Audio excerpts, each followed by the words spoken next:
అరబ్బులో ఎవరైనా కేవలం చదవడం వస్తే గ్రాడ్యుయేట్, చదవడంతో పాటు రాయడం కూడా వస్తే పోస్ట్ గ్రాడ్యుయేట్ గా పరిగణించబడేవాడు. అంటే అరబ్బుల్లో చదువు అనేది ఉండేది కాదు. అలాంటి పరిస్థితుల్లో ప్రవక్త ముహమ్మద్ సల్లల్లాహు అలైహి వసల్లం వారిని అల్లాహ్ ప్రవక్తగా ఎన్నుకుంటున్నాడు. ఆ ప్రవక్త వారు ఎవరు? నిరక్షరాస్యులు, ఆయనకు చదవడం రాదు, రాయడం రాదు.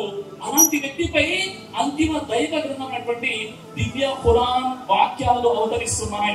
సూరా అల్-అలక్ నంబర్ 96 వాక్యం 1 నుండి 5లో బిస్మిల్లాహిర్ రహ్మానిర్ రహీం ఇఖ్రా బిస్మి రబ్బికల్ లదీ ఖలక్ ఖలకల్ ఇన్సాన మిన్ అలక్ ఇఖ్రా వరబ్బుకల్ అక్రమ్ అల్లదీ అల్లమ బిల్ కలం అల్లమల్ ఇన్సాన మా లం యఅలం. ఓ ప్రవక్త పఠించు, సర్వాన్ని సృష్టించిన నీ ప్రభు పేరుతో, ఆయన పేరుకు పోయిన నెత్తుడి ముద్దతో మనిషిని సృష్టించాడు.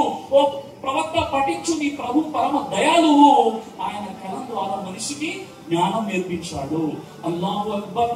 ఎలాంటి సమాజం అజ్ఞానాంధకారంతో కొట్టుమిట్టాడుతుంది.